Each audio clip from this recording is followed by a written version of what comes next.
কি করে বুঝবেন মৃত্যুটা ভালো হলো?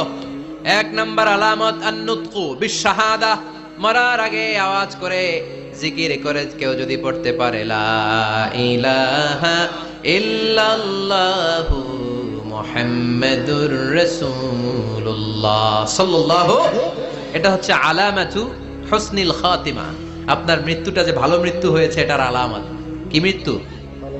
সবাই বলেন ভালো মৃত্যু আমরা চাই কি চাই না? ভালো মৃত্যুর এক নাম্বার আলামত কালিমা পড়ে যদি মরতে পারে। বিশ্বনবী বলেন মান কানা আখিরু কালামিহি লা ইলাহা ইল্লাল্লাহ, যে ব্যক্তির সর্বশেষ কথাটা হবে, বাক্যটা হবে লা ইলাহা ইল্লাল্লাহ, দাখালাল জান্নাহ, সে জান্নাতি হয়ে যাবে। সুবহানাল্লাহ পড়ে। এরপরে বিশ্বনবী বললেন আল মুমিনু ইয়ামুতু বিজাবি ইরকিল জাবিন, মুমিন যখন মারা যায় তার কপাল ঘেমে যায়। সুবহানাল্লাহ পড়েন। হাত ঘামে না, পা ঘামে না, মুমিনের কপাল ঘামে। সুবহানাল্লাহ। এজন্য কেউ মারা গেলে কপালের মধ্যে হাত দিবেন, দেখবেন ওই ঘামের মধ্যে একটা জান্নাতি ঘ্রাণ আছে। সুবহানাল্লাহ। আল্লাহ, আমরা যখন মরে যাব আমাদের কপালটা যেন এরকম ঘেমে যায়। আমিন পড়েন আর জোরে আমিন। আল মুমিনু ইয়ামুতু বিআরাকিল জাবিন, মুমিন মারা গেলে তার কপাল ঘামে।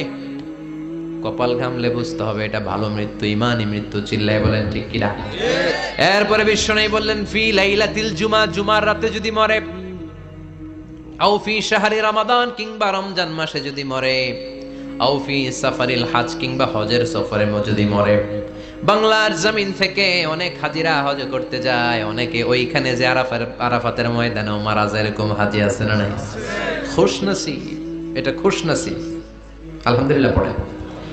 এরপরে বিশ্বনবী বললেন মাউতু শাহাদা, আল্লাহর রাস্তায় জিহাদ করে কালেমার বাণীকে উপরে তুলে ধরার জন্য কেউ যদি শাহাদাতের বাণী, শাহাদাতের পেয়ালা পান করে, শাহাদাতের মৃত্যুর চাইতে ভালো মৃত্যু আর হতে পারে?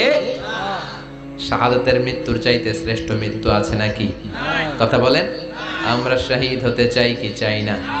আমাকে শহীদ করে ওই মিছিলে শামিল করে নিও, আমাকে শহীদ করে সেই মিছিলে শামিল করে নিও, যে মিছিলের নেতা মীর হামজা, খোবায়েবে খাব্বাব, আল্লাহর কাছে তারা অতি প্রিয়, শামিল করে নিও, আমাকে শহীদ করে সেই মিছিলে শামিল করে নিও। পড়েন আমিন।